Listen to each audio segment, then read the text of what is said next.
je vais vous dire un truc, vous n'y croirez pas évidemment. Ça dépend, allez-y. L'immigration a un coût zéro. Un coût zéro. C'est mesuré par l'OCDE assez régulièrement. Vous ne pouvez pas dire que l'immigration ça coûte zéro. Alors, en 2021, l'OCDE a effectivement étudié le coût net de l'immigration pour les finances publiques de plusieurs pays. Ils se sont intéressés à deux choses. La première, c'est les recettes que représente chaque immigré pour le pays où il vit, par les cotisations sociales et les impôts qu'il paye. Et la deuxième, c'est le coût que représente chaque immigré pour le pays où il vit, par les prestations sociales qu'il reçoit ou alors les services publics dont il bénéficie. Ensuite, on fait une soustraction et hop, ça donne un big tableau avec tout plein de cases. Non, c'est moi qui suis abruti. Vous comprenez quelque chose, vous ?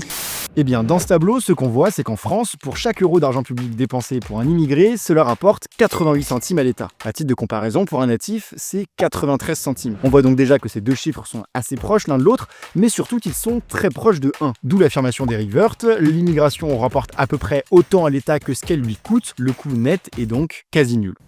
0. Mais vous l'imaginez, ces chiffres sont contestés, notamment par le Rassemblement national. Le CEPI, qui est rattaché à Matignon, nous dit quoi ?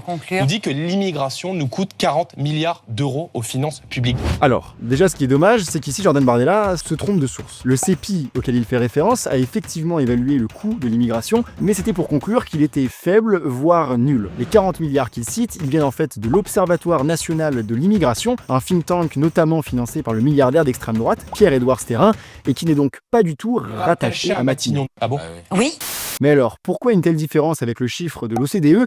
Eh bien, à cause d'un choix méthodologique assez surprenant. Dans cette étude, les enfants nés en France de parents immigrés ont été inclus dans le calcul du coût de l'immigration. C'est un choix qui démographiquement est inexact, ces enfants ne sont pas immigrés, précisément parce qu'ils sont nés en France, et qui, économiquement, est assez discutable. Les enfants sont à une phase de leur vie où ils ne représentent que des coûts. Il faut payer pour leur éducation, pour leurs soins, mais en économie, on considère que la jeunesse, c'est un investissement. Pour une étude complète, il faudrait donc prendre en compte certes les coûts, mais aussi les recettes futures que représentent ces enfants, c'est-à-dire l'argent qu'ils rapporteront à la société une fois dans la vie active. J'ai plus le temps quoi, là il est 19h56, je vais aller manger. Bref, ce qui est sûr, c'est que évaluer le coût d'une population, surtout quand elle est aussi vaste, c'est très compliqué pour ne pas dire impossible. Mais l'important c'est de retenir qu'aucun chiffre n'est une réalité en soi, c'est toujours le reflet de choix méthodologiques.